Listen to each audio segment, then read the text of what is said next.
I just noticed this, but Cap. Where is your ass? Where is your ass? Hey, what's up mga tol? This is Tall Fry and today we'll be taking a look at the Mafex Endgame Captain America figure. And I've been excited for this one ever since I saw those promo pics back in 2020 and now it's 2022. Imagine all those delays. Wow. I really hope that this figure is worth it. And that's the question I'm here to answer for you today. Is this figure worth it? Looking at the packaging, it's the same red, white, blue, black motif we've seen with the Iron Spider Endgame figure. You have the simple window box packaging showing you some of the stuff that it comes with, along with a nice picture of the figure there and all the important details, Avengers Endgame, Mafex, blah blah blah. At the top, Avengers Endgame, Marvel. At the sides, another Avengers Endgame with another pic of the figure. And at the back, you have a bunch of promo pics showing the figure in a bunch of good poses, along with all those sweet accessories. At the bottom, of course, is the most important because you get to see, yeah, that's actually the only important thing there. But without any more talking, let's get this guy out of the packaging. And here's how Cap looks right out of the packaging, and I gotta say, he does look good, but there are some standout things that kinda take it down a bit. Let's take a closer look. Zooming in on that head sculpt, I think it's pretty good. There is a Chris Evans likeness to it for sure, but I definitely think that a third-party company could improve upon it much more. But as it is, I think it does the job. And it's probably the best MCU Captain America likeness we have in this scale. Then at the sides, we have the Captain America wings on the helmet, and then the A. I like that there's a difference in glosses. Some parts are shinier than others. It's not just one shade of blue, there's also some black, some brown, and some silver all around there. Then going down, we also have his straps for the shield. We also painted the buckle silver, which is very nice. And here down to the center, ooh, this is really beautiful, I think. The star silver, and then they also made sure to add those like indentations in the star. Then we have these scales. I really like how this turned out. It has the texture to it, and we also see those scales on the shoulder pads with the Avengers A logo right there. Now, one thing I'll say, this shoulder pad, it's not looking the same as this one. It's like it wasn't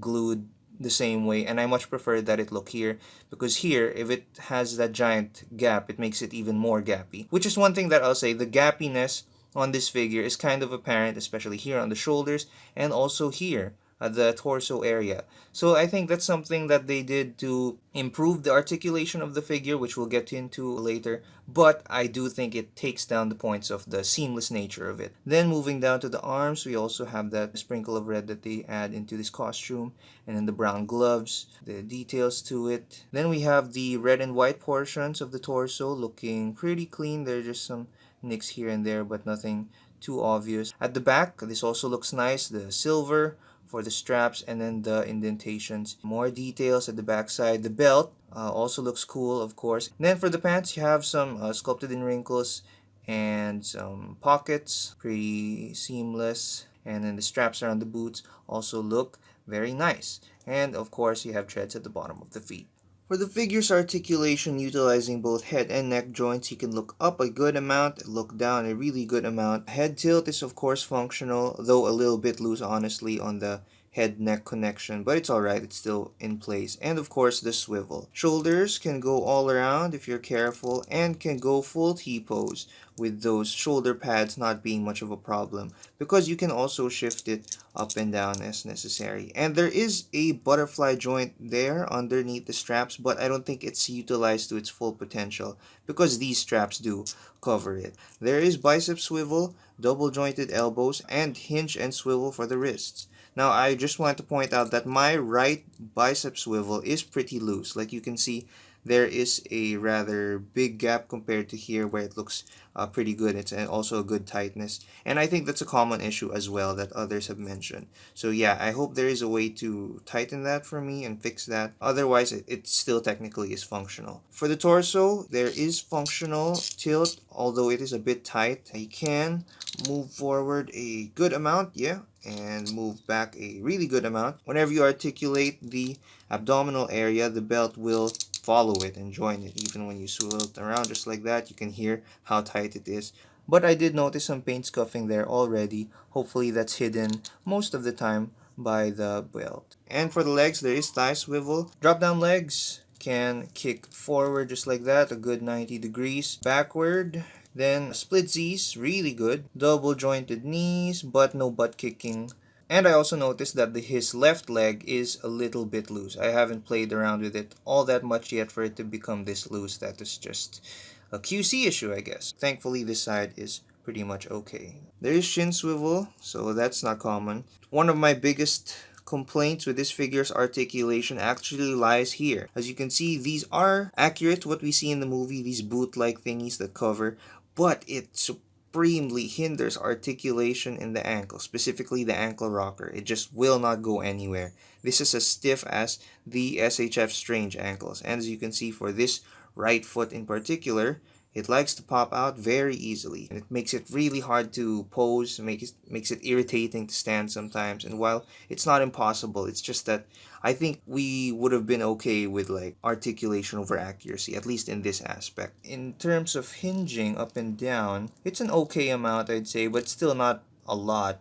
Toe articulation does work great, but yeah, that ankle rocker is still quite nasty. While the articulation setup is pretty good for the most part, the ankle part just really takes it down a notch for me. It makes it very frustrating. And when it comes to Cap's accessories, I'm happy to say I'm more than satisfied. He comes with 6 pairs of interchangeable hands aside from the fists. Shield throwing hands, open hands, relaxed hands, trigger finger hands meant for Mjolnir, pointing hands, and shield strap grabbing hands. And it's not Captain America without his shield, and in this case we get 2 versions. The clean, whole red, white, and blue shield, and the broken, battle-damaged red, white, and blue shield, and I love both of these. I think they made the right call giving us these 2 versions of the shields, one that's still clean and complete like he's about to go into battle, and one that's broken and dinged up like he's in the middle of it. And I think they are painted very well. I especially like the battle damage version. To make it look like the shield is being thrown, you just need to wedge it in between the hand and the clear plastic pieces. But while I do think the paint and detail are perfect on these shields, I am quite annoyed by the strap mechanism that they have. Each shield has a fixed strap and an interchangeable strap, one for when he's wearing it and one for when he's not. And once you get it on his arm, it does look good, like it does look like a actual person wearing a shield. But the part that annoys me is that the interchangeable strap tends to fall out quite easily. Like just one simple touch or even just a slight movement can knock it out, and you have to put it back several times when in a posing session. They also gave us 2 different that just flew. Insert his that's really good. This, oh my gosh. The fixed strap, on the other hand, does make it stay better in place, but I do get worried about paint rub and scratches whenever I'm changing the hand from one shield to the other. Maybe a hand with the strap molded on would have worked better, but then again, they still had to make sure that it fits better into the peg holes. And to make it a definitive endgame cap, we also get the Mjolnir. Mjolnir is sculpted and painted beautifully. I really like that they added the engravings and made it pop out. And then once you have it on, you just peg it in, and boom, you have Cap holding both his shield and Mjolnir, which looks really great. We also get a lightning accessory, which looks really good and is made out of translucent blue plastic and wraps around Mjolnir pretty easily. Other than that, we also have a giant spinning Mjolnir effect, and I think it works well. I think the way it's sculpted sells the effect that it's spinning, especially since there are 3 actual hammers and the rest are translucent. That makes it more believable. But it is quite a heavy piece, which is why they also threw in this stand, and the way it works is that you just put that there, and then when Cap is holding it, this is kind of to support it. And if you ever wanted to display the shield on the back, we also have this plastic device that allows you to do just that. Now, it took me quite a while to figure this out because I, for the life of me, was really anxious when I was trying to put the plastic piece through the back straps because I was just so worried that it might scratch the figure. Aha! Okay, I actually did it. I got it through those 2 straps.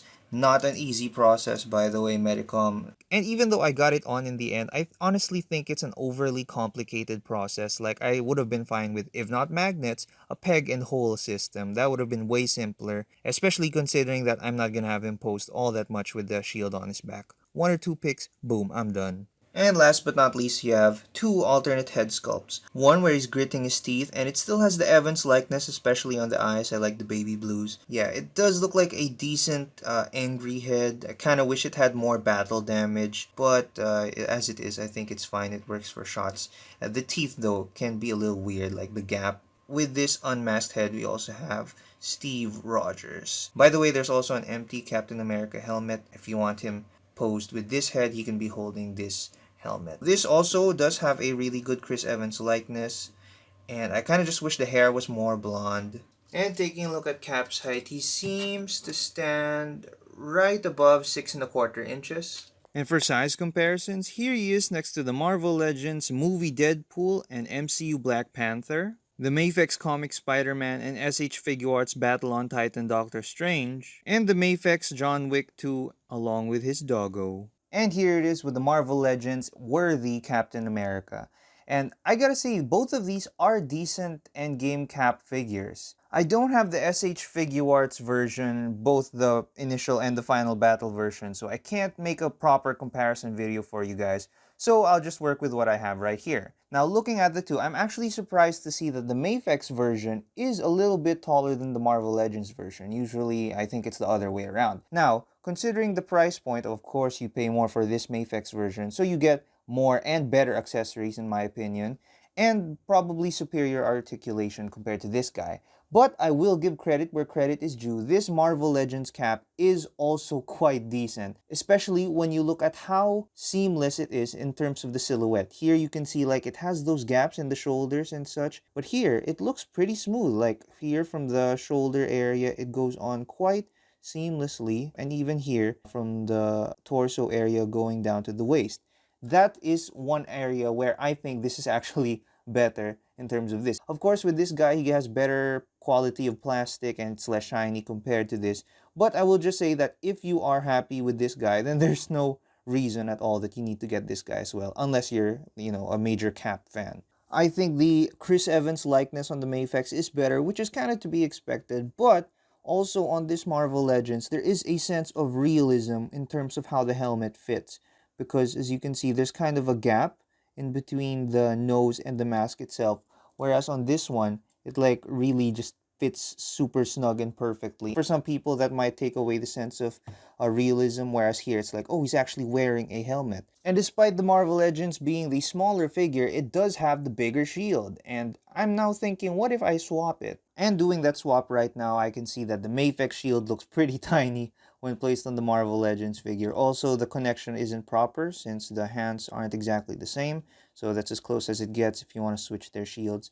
And on this guy, I think it's a pretty decent size. I also like the fact that this has, some kind of dirt and grime on it. Of course, the paint quality on here is still better in my opinion.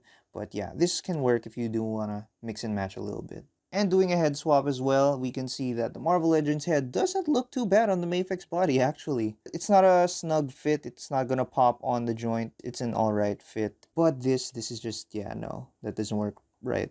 I'm not even gonna try to add blue tack because I know the head will look a bit too small on that kind of body. And taking a look at their unmasked Steve Rogers head sculpts, they both look decent, but of course the Mafex, as expected, has the better Chris Evans likeness. Though I will say, even though it does have the better sculpt, the Mafex, the Marvel Legends one has a hair color that I would have much rather seen here. And as a bonus, here they are with the maniple head sculpts, both the neutral and battle damaged.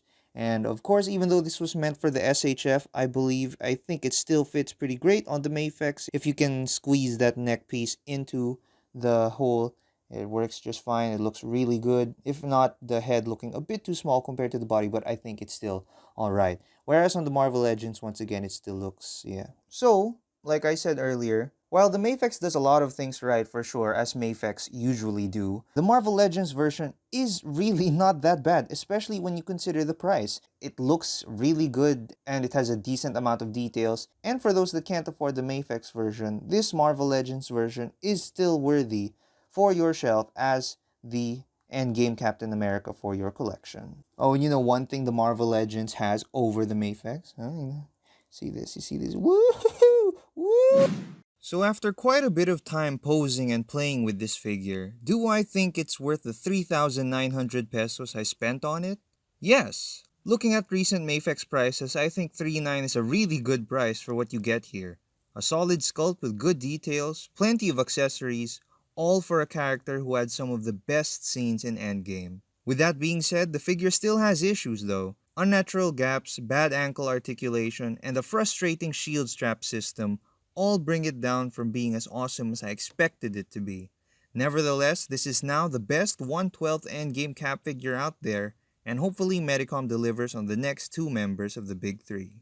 But what did you all think? Did this figure deliver, or did you like the Figure Arts or Marvel Legends version more? Let me know in the comments down below, and like and subscribe while you're at it. Share this with your friends and be good people, I guess. Zooming in on that has a better Chris have. Blah, blah, blah, blah.